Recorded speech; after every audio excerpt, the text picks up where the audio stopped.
أعوذ بالله من الشيطان الرجيم. بسم الله الرحمن الرحيم. اعلموا أنما الحياة الدنيا لعب ولهو وزينة وتفاخر بينكم وتكاثر في الأموال والأولاد كمثل غيث أعجب الكفار نباته ثم يهيج فتراه مصفرا ثم يكون حطاما وفي الآخرة عذاب شديد ومغفرة من الله ورضوان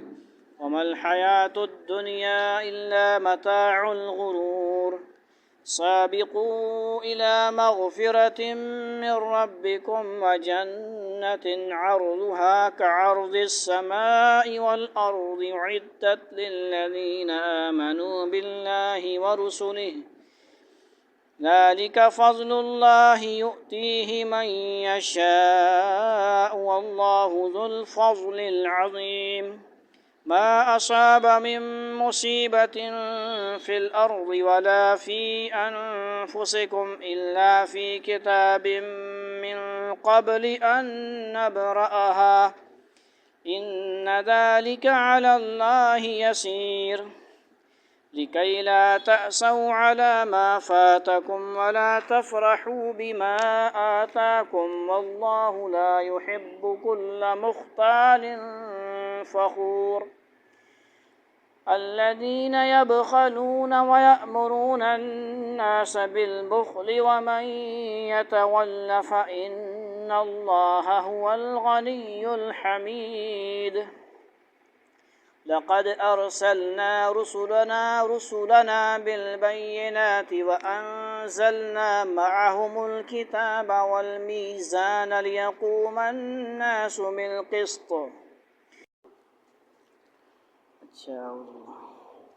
وأنزلنا الحديد فيه بأس شديد ومنافع للناس وليعلم الله من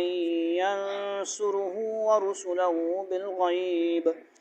إن الله قوي عزيز. ولقد أرسلنا نوحا وإبراهيم وجعلنا في ذريتهما النبوة والكتاب فمنهم مهتد وكثير منهم فاسقون. ثم قفينا على آثارهم برسلنا وقفينا بعيسى ابن مريم وآتيناه الإنجيل وجعلنا في قلوب الذين اتبعوه رأفة ورحمة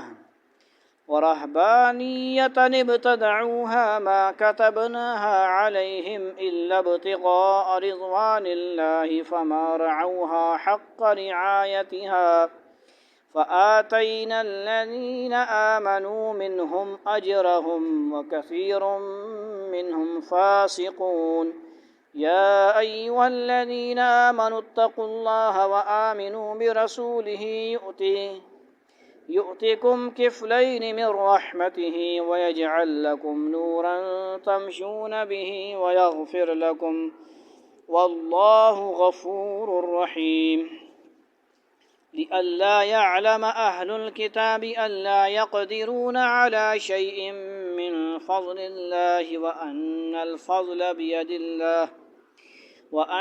الفضل بيد الله يؤتيه من يشاء والله ذو الفضل العظيم. صدق الله العظيم. شنبہ دو شنبہ سے شنبہ چار شنبہ پنج شنبہ یوم یوم آدین جمعے کے بعد ہفتے کا دن ہے آج. نادرہ قرآن کے جو ہے صفحہ نمبر 487 اور 488 سورہ حدید کے آخری دو رکوع آیت نمبر 20 سے لے کر آخر تک 29 تک. ٹھیک ہے جی. الحمدللہ الحمدللہ اونچا بولنا ہوتا ہے الحمدللہ دل میں سارے تیرے دل نہ ڈیوائساں لگی ہیں دل نے اندر جا رحمک اللہ بول سن جب بھی چھینکا ہے اونچی آواز سے الحمدللہ کہیں ٹھیک ہے جی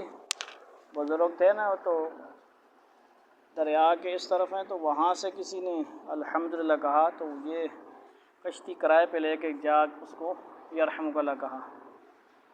حالانکہ یہاں سے بھی کہہ سکتے تھے کہ نہیں کہا نا مقصد کیا ہے اونچی آواز سے کہیں گے تو اعلموا انما الحیات الدنیا لعب ولهو وزینة وتفاخر بینکم وتکاثر فی الاموال والاولاد كمثل غیث اعجب الكفار نباته ثم یہیج فتراه مصفرا ثم یکون حطاما وفی الآخرة عذاب شدید ومغفرة من اللہ ورضوان وما الحیات الدنیا الا متاع الغرور اعلموا تو جان لے انما بے شک الحیات و دنیا کی زندگی لعب کھیل ہے ولہو اور دل لگی سمجھ آئی وزینت اور زینت ہے وتفاخر اور بام فخر کرنے والی چیز میرا گھر اونچا ہے میرا گڑھا ہے یہ وہ بینکم آپس میں ٹھیک ہے جی میں زیادہ پیسے کماتا ہوں یہ کم کماتا ہے یہ تفاخر شخص وتکاثر اور ایک دوسرے سے کثرت حاصل کرنا فی الاموال مال میں ٹھیک ہے جی مال زیادہ ہے جی میں تو بڑی دکانیں ہیں میری میں نمازوں میں اندر بھی 4 دکانوں کا حساب لگا رہا ہوتا ہوں والاولاد اور اولاد میں اولاد والی تو چلو اچھی بات ہے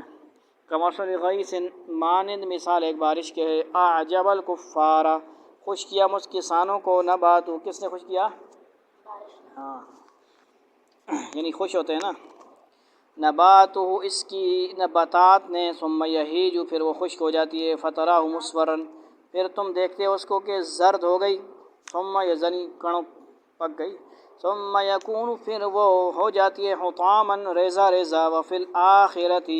اور آخرت میں عذاب شدید سخت عذاب ومغفرت اور بخشش من اللہ کی طرف سے ورضوان اور رضامندی وما اور نہیں الحیات دنیا کی زندگی الا متاع الغرور مگر دھوکے کا سامان خوب سمجھ لو کہ اس دنیا والی زندگی کی حقیقت بس یہ ہے کہ وہ نام ہے کھیل کود کا ظاہری سجاوٹ کا بناوٹ کا ڈیکوریشن کا تمہارے ایک دوسرے پر فخر جتانے کا اور مال اور اولاد میں ایک دوسرے پر سے بڑھنے کی کوشش کرنا اس کی مثال ایسی ہے جیسے ایک بارش جس سے اگنے والی چیزیں کسانوں کو بہت اچھی لگتی ہیں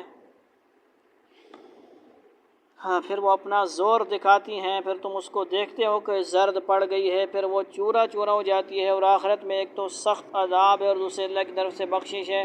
اور خوشنودی اور دنیا والی زندگی دھکے لکھا ہوا یہاں پہ دیکھیے اتنا فکر نہ پڑے دھوکے کس کا واو کٹ گیا یہاں سے پرنٹنگ میں دھوکے کے سامان کے سوا کچھ بھی نہیں ہے یہاں اللہ تعالیٰ نے دلچسپیوں کا ذکر فرمایا ہے جن سے انسان اپنی زندگی کے مختلف مرحلوں میں دل لگاتا ہے بچپن میں ساری دلچسپی کھیل کود سے ہوتی ہے اور جوانی کے دور میں زیب و زینت اور سجاوٹ کا شوق پیدا ہوتا ہے اور اس زیب و زینت اور دنیا کے ساز و سامان میں ایک دوسرے کے سامنے ایک اپنی برتری جتانے اور اس پر فخر کرنے کا ذوق ہوتا ہے پھر بڑھاپے میں مال اور اولاد میں ایک دوسرے سے بڑھ جانے کو ہی انسان دلچسپی کا مرکز بنا لیتا ہے اور ہر مرحلے میں انسان جس چیز کو اپنی دلچسپی کی معراج سمجھتا ہے اگلے مرحلے میں وہ بے حقیقت معلوم ہونے لگتی ہے بلکہ بعض اوقات انسان اس پر ہنستا ہے کہ میں نے کس چیز کو اپنی زندگی کا حاصل سمجھا ہوا تھا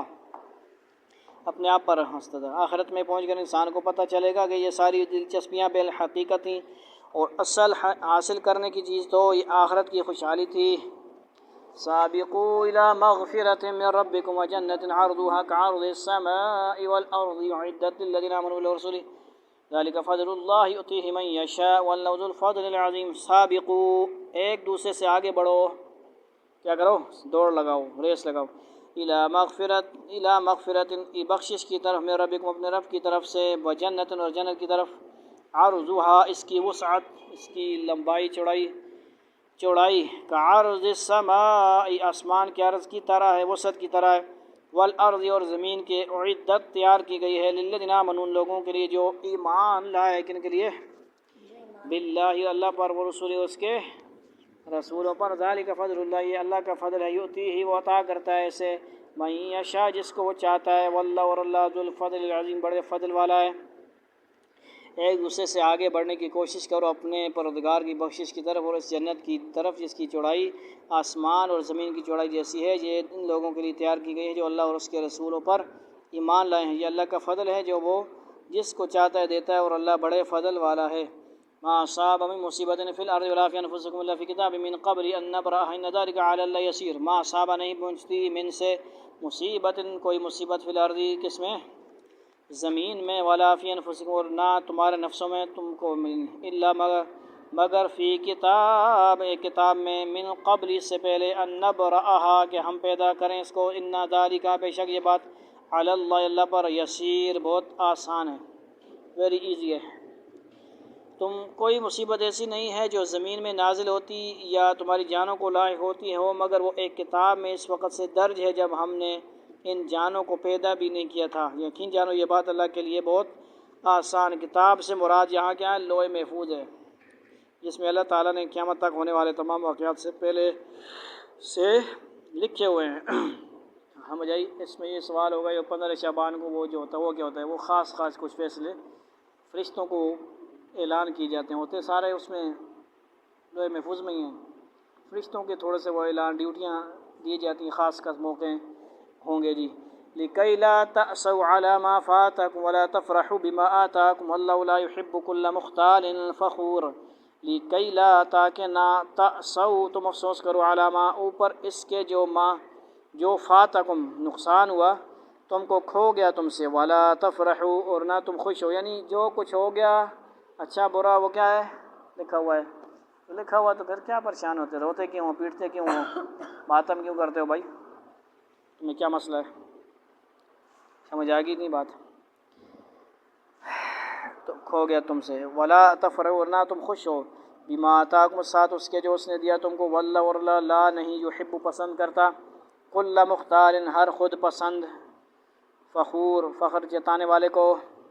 یہ اس لیے تاکہ جو چیز تم سے جاتی رہے اس پر تم غم میں نہ پڑو،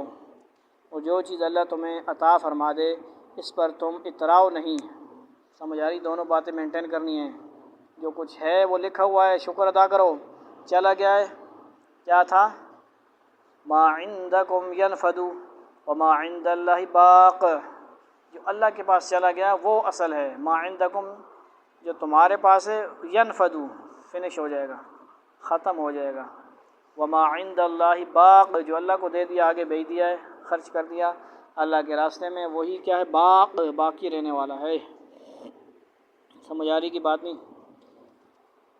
یہ اس لیے تاکہ جو چیز تم سے جاتی رہے اس پر تم غم میں نہ پڑو، اور جو چیز اللہ تمہیں عطا فرما دے اس پر تم اتراؤ نہیں، اور اللہ کسی ایسے شخص کو پسند نہیں کرتا جو اتراہٹ میں مبتلا ہو، شیخی بگاڑنے والا ہو۔ جس شخص کا اس بات پر ایمان ہو کہ دنیا میں جو کچھ ہو رہا ہے وہ اسی تقدیر کے مطابق ہو رہا ہے جو لوح محفوظ میں پہلے سے لکھی ہوئی ہے، اسے کسی ناگوار واقعے پر اتنا صدمہ نہیں ہوتا جو اسے دائمی پریشانی اور حسرت میں مبتلا رکھے، بلکہ یہ چیز اس کی تسلی کا باعث ہوتی ہے کہ جو کچھ تقدیر میں لکھا تھا وہی ہوا، اور یہ کہ اس دنیا کی تکلیفیں آخرت کی نعمتوں کے مقابلے میں کوئی حیثیت نہیں رکھتی۔ اس طرح اگر کوئی خوشی کا واقعہ پیش آتا ہے تو انسان اس پر اطراء کر تکبر میں مبتلا نہیں ہوتا، اس لیے کہ وہ جانتا ہے کہ یہ واقعہ اللہ تعالیٰ کی تخلیق اور تقدیر کے مطابق ہے، اور اس پر انسان کو اترانے کے لیے بجائے اللہ تعالیٰ کا شکر گزار ہونا چاہیے، ادا کرنا۔ الذین یبخلون ویأمرون الناس بالبخل ومن یتول فإن اللہ هو الغنی الحمید۔ الذین، وہ لوگ، یبخلون، جو بخل کرتے ہیں، ویأمرون الناس، اور حکم دیتے ہیں لوگوں، بالبخل، بخل کا، خود بھی کنجوس ہیں اور اوروں کو بھی کنجوس بناتے ہیں، حکم دیتے ہیں، ومن، اور جو کوئی یتولی، روگردانی کرتا ہے، فإن اللہ، تو بے شک اللہ تعالیٰ، هو الغنی، وہ بے نیاز ہے، الحمید، تعریف والا ہے۔ وہ ایسے لوگ ہیں جو کنجوسی کرتے ہیں اور دوسرے لوگوں کو بھی کنجوسی کی تلقین کرتے ہیں، اور جو شخص منہ موڑ لے تو یاد رکھو کہ اللہ ہی ہے جو سب سے بے نیاز ہے، بذات خود قابل تعریف، چونکہ اس صورت میں لوگوں کو اللہ تعالیٰ کے راستے میں اپنا مال خرچ کرنے کی ترغیب دی گئی ہے۔ اس لیے یہاں فرمایا جا رہا ہے کہ جو لوگ تقدیر پر ایمان نہیں رکھتے وہ اپنے مال کو تنہا اپنی کوشش کا پھل سمجھ کر شیخی بگاڑتے ہیں، اور نیک کاموں کے لیے کچھ خرچ کرنے میں کنجوسی سے کام لیتے ہیں،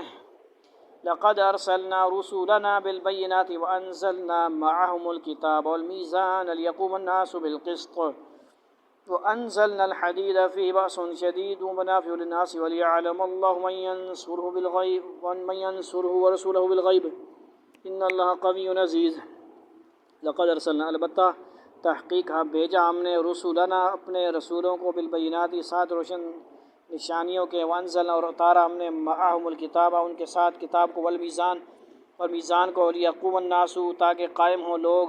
بالقسط انصاف پر، وانزلنا اور اتارا ہم نے الحدید لوہا، حدید کسے؟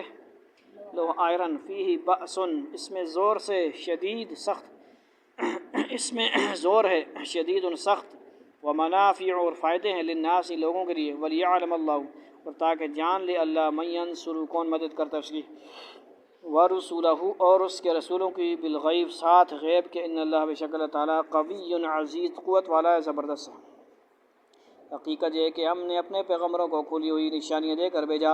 ان کے ساتھ کتاب بھی اتاری اور ترازو بھی، تاکہ لوگ انصاف پر قائم رہیں، اور ہم نے لوہا اتارا جس میں جنگی طاقت بھی ہے اور لوگوں کے لیے دوسرے فائدے بھی، اور یہ اس لیے تاکہ اللہ جان لے کہ کون ہے جو اس کو دیکھے بغیر اس کے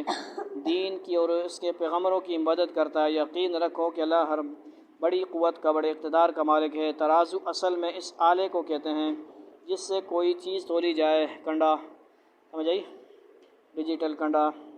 تولنے والی مشین۔ اس کو اتارنے کے مفہوم میں یہ بات بھی داخل ہے کہ اللہ تعالیٰ نے ترازو پیدا کیے، اور یہ بھی کہ اللہ تعالیٰ نے اس کے مطابق انصاف سے کام لینے کا حکم دیا ہے، اور در حقیقت انبیاء کرام اور اللہ تعالیٰ کی کتاب کے ساتھ ترازو کا ذکر کرنے سے اشارہ یہ ہے کہ انسان کو چاہیے کہ اپنی زندگی کے ہر مرحلے پر توازن اور اعتدال سے کام لے، اعتدال سے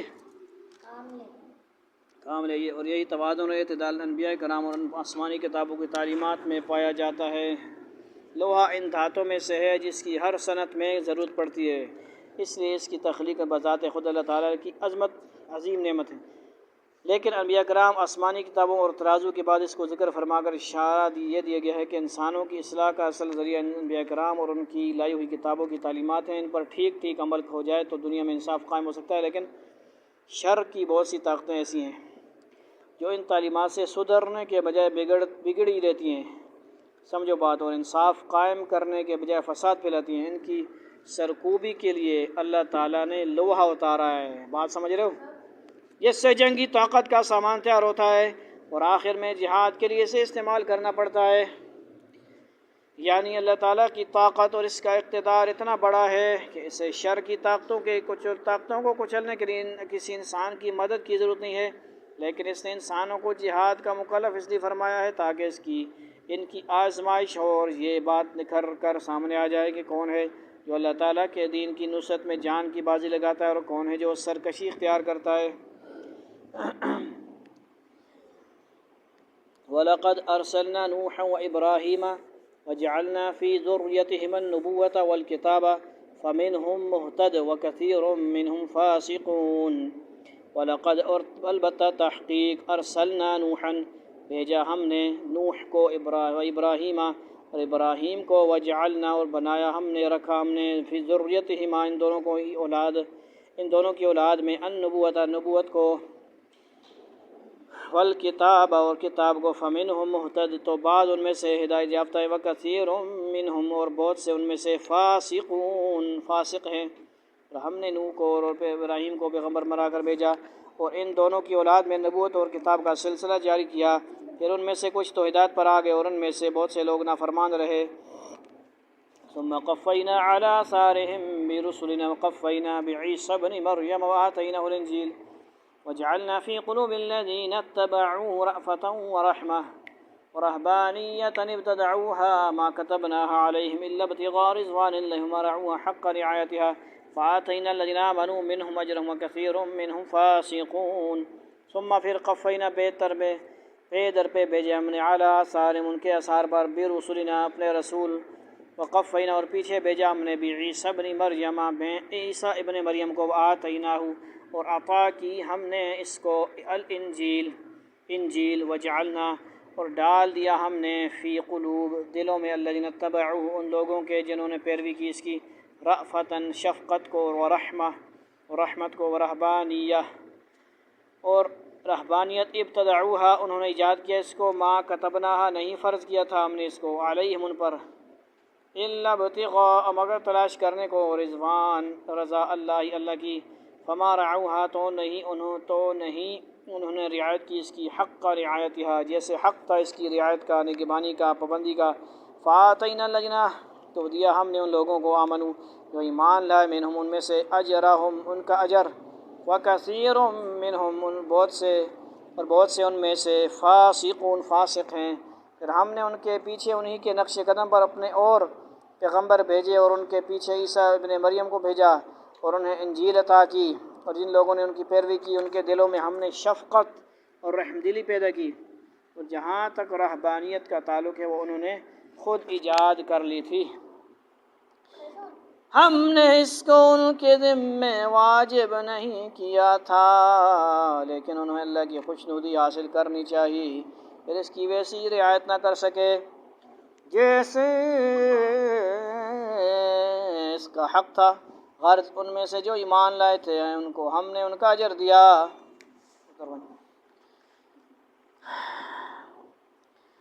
اور ان میں سے بہت لوگ نافرمان ہی رہے۔ یوں تو شفقت اور رحمدلی سارے ہی انبیاء کرام کی تعلیمات میں شامل رہی ہے، لیکن حضرت عیسیٰ علیہ السلام کی تعلیمات میں اس پر بہت زیادہ زور دیا گیا تھا،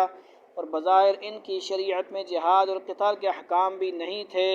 اس لیے ان کے متبعین میں شفقت اور رحمت ہی کا پہلو بہت نمایاں تھا۔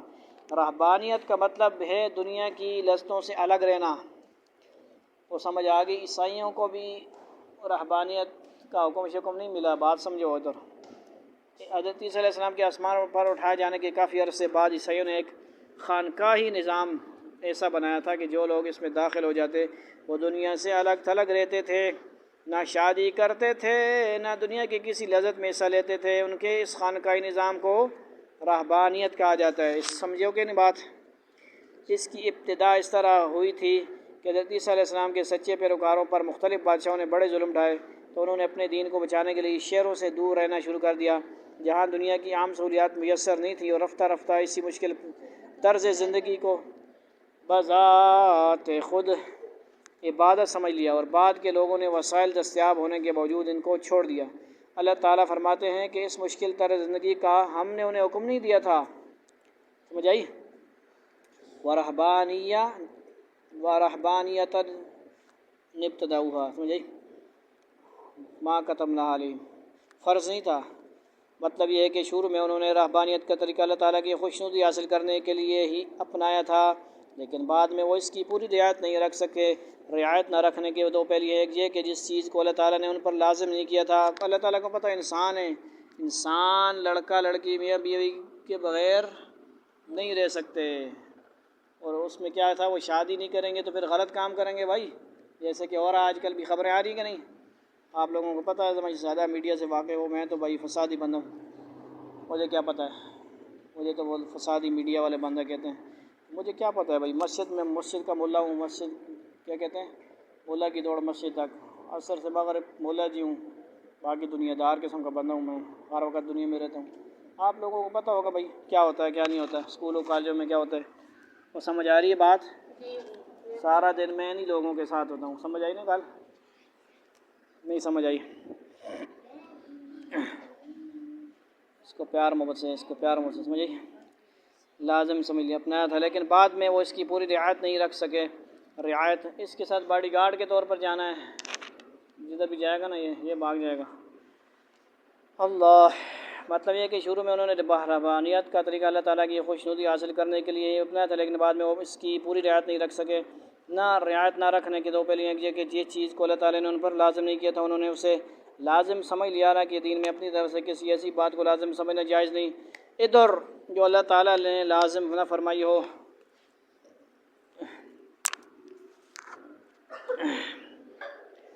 اللہ تعالیٰ نے لازم نہ فرمائی ہو، اور دوسرے یہ کہ جو باتیں انہوں نے اپنے ذمے لازم کی تھیں ان کی عملی طور پر پابندی نہ کر سکے اور نہیں ہو سکتی تھی، چونکہ یہ پابندیاں انسانی فطرت کے خلاف تھیں، اس لیے رفتہ رفتہ بشری تقاضوں نے زور دکھایا اور مختلف حیلوں بہانوں سے یہ یا خفیہ طور پر ان لذتوں کا حصول شروع ہو گیا پابندی تو نکاح پر بھی تھی، لیکن اس پابندی کے نتیجے میں بدکاری کی وبائیں پھوٹ پڑیں، اور جس مقصد سے رہبانیت شروع کی گئی تھی وہ سراسر ناکام ہو کر رہ گیا۔ یا ایھا الذین آمنوا اتقوا اللہ وآمنوا برسولہ یؤتکم کفلین من رحمتہ ویجعل لکم نورا تمشون بہ ویغفر لکم واللہ غفور رحیم۔ یا ایھا الذین آمنوا، اے لوگو جو ایمان لائے ہو، اتقوا اللہ، ڈرو اللہ سے، اللہ سے ڈرو، وآمنوا اور ایمان لاؤ، برسولہ اس کے رسول پر، یؤتکم کفلین دے گا تم کو دوہرا اجر، من رحمتہ اپنی رحمت میں سے، وَيَجْعَلْ لَكُمْ اور بخشے گا تم کو، جب بنا دے گا تمہارے لیے نورا ایک نور، تمشون بھی تم چلو گے ساتھ اس کے، اس نور کے ساتھ، لائٹ، روشنی، ٹیوب لائٹ فلاں فلاں، وَيَغْفِرْ لَكُمْ اور بخش دے گا تم کو، واللہ غفور الرحیم اور اللہ غفور الرحیم ہے۔ اے ایمان والو، اللہ سے ڈرو اور اس کے پیغمبر پر ایمان لاؤ تاکہ وہ تمہیں اپنی رحمت کے دو حصے عطا فرمائے۔ کیا کرے؟ اور تمہارے لیے وہ نور پیدا کرے جس کے ذریعے، اور تمہارے لیے وہ نور پیدا کرے جس کے ذریعے تم چل سکو، اور تمہاری بخشش فرما دے، اور اللہ بہت بخشنے والا بہت مہربان ہے۔ یہ ان اہل کتاب کا ذکر جو اور حضور صلی اللہ علیہ وسلم پر ایمان لے آئے تھے، اور ان کے بارے میں سورہ قصص 28-54 میں بھی گزرا ہے، ان لوگوں کہ ان کو اللہ تعالیٰ دوہرا ثواب عطا فرمائیں گے، کیونکہ انہوں نے حضرت موسیٰ یا عیسیٰ پر بھی ایمان رکھا اور حضور اقدس صلی اللہ علیہ وسلم پر بھی ایمان لائے۔ ٹھیک ہے، سلمان فارسی ہیں، بہت سارے صحابی ایسے ہیں۔ ٹھیک ہے جی، اس کا ایک مطلب یہ ہے کہ وہ نور جہاں تم جاؤ گے تمہارے ساتھ رہے گا، اور دوسرا مطلب یہ ہے کہ پل صراط پر وہ تمہارے لیے روشنی پیدا کرے گا جس میں تم چل سکو گے۔ سبحان اللہ۔ لِأَلَّا يَعْلَمَ أَهْلُ الْكِتَابِ أَلَّا يَقْدِرُونَ عَلَى شَيْءٍ مِّن فَضْلِ اللَّهِ وَأَنَّ الْفَضْلَ بِيَدِ اللَّهِ يُؤْتِيهِ مَن يَشَاءُ وَاللَّهُ ذُو الْفَضْلِ الْعَظِيمِ۔ لِأَلَّا يَعْلَمَ تاکہ نہ جان پائیں اہل الکتاب یا اہل کتاب، اللہ یقدرون کہ نہیں وہ قدرت رکھتے، علی شیء اوپر کسی چیز کے، من فضل اللہ اللہ کے فضل سے، وَأَنَّ الْفَضْلَ اور بے شک فضل، بِيَدِ اللہ اللہ کے ہاتھ میں ہے، یؤتیہ دیتا ہے اس کو، من یشاء جس کو چاہتا ہے، واللہ اور اللہ، ذو الفضل العظیم بڑے فضل والا ہے۔ تاکہ اہل کتاب کو معلوم ہو جائے کہ اللہ کے فضل میں سے کسی چیز پر انہیں کوئی اختیار نہیں ہے، اور یہ کہ فضل تمام تر اللہ کے ہاتھ میں ہے، جو وہ جس کو چاہتا ہے عطا فرماتا ہے، اور اللہ فضل عظیم کا مالک ہے۔ اس فقرے میں اہل کتاب کا تذکرہ فرماتے ہوئے دو اہم حقیقتوں کی طرف اشارہ کیا گیا ہے۔ ایک یہ کہ جو یہودی اور عیسائی یا عیسائیان حضرت صلی اللہ علیہ وسلم پر ایمان نہیں لائے تھے، ان میں ایک بڑی تعداد ایسے لوگوں کی تھی جو صرف اس حسد کے بعد ہمارے ایمان سے محروم رہے کہ نبی آخر زمان صلی اللہ علیہ وسلم بنو اسرائیل کے بجائے بنو اسماعیل میں کیوں بھیج دیے گئے۔ یہ کیا بات ہوئی ہے؟ ان سے کہا جا رہا ہے کہ نبوت اللہ تعالیٰ کا فضل ہے، وہ جسے چاہتا ہے عطا فرماتا ہے، یہ تمہارے اختیار کا معاملہ نہیں ہے کہ جس کو تم چاہو اسی کو دیا جائے۔ دوسری حقیقت یہ ہے کہ عیسائیوں میں ایک زمانے میں یہ طریقہ عام ہو گیا تھا کہ عیسائی پادری پیسے لے کر لوگوں کے لیے مغفرت نامے جاری کر دیتے تھے۔ آج کل ہو رہا کہ نہیں؟ پیسے ڈال آؤ، حاجتہ مانگی آؤ، سمجھ آئیے، دربار آتے ہونا پا کہ نہیں سارا کچھ، اللہ معاف فرمائے۔ مغفرت نامے مرنے والے کے ساتھ ہی دفن کیا جاتا تھا، شاباش ہے، اور یہ سمجھا جاتا تھا کہ مغفرت کے اس پروانے سے مردے کی بخشش ہو جائے گی۔ آیت کریمہ نے بتایا کہ اللہ تعالیٰ کا فضل کسی بندے کے اختیار میں نہیں ہوتا، یہ تمام تر اللہ تعالیٰ کے اختیار میں ہے، وہ کس کو اپنی مغفرت اور رحمت سے نوازے۔ واللہ سبحانہ وتعالی اعلم۔ سورہ حدید، فللہ الحمد منہ وآخر دعوانا الحمد للہ رب العالمین۔ ماشاءاللہ سورۃ الحدید کا آخری دو رکوع ہوئے، ترجمہ ختم ہوا۔ اللہ تعالی ہمیں عمل کی توفیق عطا فرمائیں، اور سورت کے اختتام پر دعا بھی مانگ لیا کریں اللہ تعالیٰ سے۔ الحمدللہ رب العالمین الرحمن الرحیم مالک یوم الدین، اللہم صلی علی محمد النبی الأمی وعلی آلہ وسلم تسلیما۔ یا اللہ ہماری کاوش چھوٹی سی قبول فرمائیے، کمی بیشی معاف فرمائیے، اخلاص نصیب فرمائیے۔ ہمیں بھی یا اللہ تمام باتوں پر عمل کی توفیق عطا فرمائیے، جو سنتے ہیں اگر کسی کو فائدہ ہوتا ہے یا اللہ اس کی وجہ سے ہماری بھی بخشش فرمائیے۔ یا اللہ ہمیں دین کی خدمت کے لیے قبول فرمائیے۔ ان سب بچوں کو، تمام چھوٹے بڑے نمازیوں کو، تمام ان کی حاجات پوری فرمائیے۔ جو جہاں بھی دعا مانگتے ہیں، دعا کی ہم سے گزارش کرتے ہیں، سب کے حق میں دعا قبول فرمائیے، کمی بیشی معاف فرمائیے۔ صلی اللہ تعالی علی خیر خلقہ محمد وآلہ وصحابہ اجمعین آمین آمین آمین برحمتک یا ارحم الراحمین.